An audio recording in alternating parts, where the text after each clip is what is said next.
Our next story comes from Canada. Prime Minister Justin Trudeau continues to make headlines, and for all the wrong reasons. 2 weeks ago, he accused India of murder. Diplomatic relations hit an all-time low. India has been asking him to crack down on Khalistani terrorism, but Trudeau justifies terror as freedom of expression. Guess what he's being accused of now? Stifling freedom of speech. That's the charge against Justin Trudeau, that he's crushing free speech. Elon Musk is the latest to say this. And the trigger is a new law in Canada. It targets podcasts. It says all online streaming services that offer podcasts must formally register with the government. Why? To maintain what it calls regulatory controls. This has led to a debate, and Musk has called Trudeau's actions shameful. Here's a report. Canada.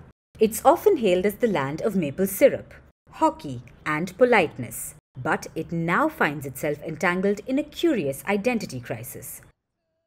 Long celebrated as a bastion of freedom, Ottawa is facing accusations of stifling free speech. The accusations come from no other than Elon Musk, the owner of X, and so-called flag bearer of free speech. Musk is slamming Ottawa's new streaming laws. It says that any streaming service offering podcasts must register with the government.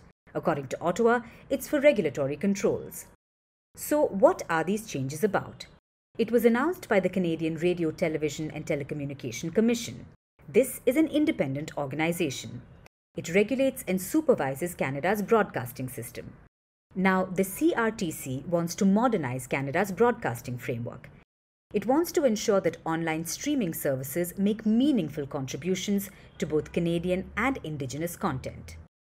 There are 3 major changes that they want. The first is conditions for streaming services to operate in Canada. This one's already in motion. Streaming platforms operating within Canada and raising $10 million annually must now register their operations. The deadline for this registration is November 28th. It also includes streaming services that offer podcasts. The second change is providing information. All streaming services must provide details about their activity, like content and the number of subscribers. The third is supporting Canadian and Indigenous content. Consultations are still underway on that. So what's Canada's grand plan to revolutionize its streaming world? Some might argue that it's a good thing. After all, who doesn't want to protect the vulnerable or maintain balance and social harmony? But not everyone is happy about these rules. Experts have cast a doubt on these regulations. They're questioning why the government wants to regulate streaming services. Plus, there are doubts over the CRTC. The country's broadcasting regulator has been given a lot of new power that many are not sure it is worthy of. They're asking if the body even fully understands how the internet operates, and that it's a serious threat to freedom of expression, a same issue that Elon Musk is now talking about on X.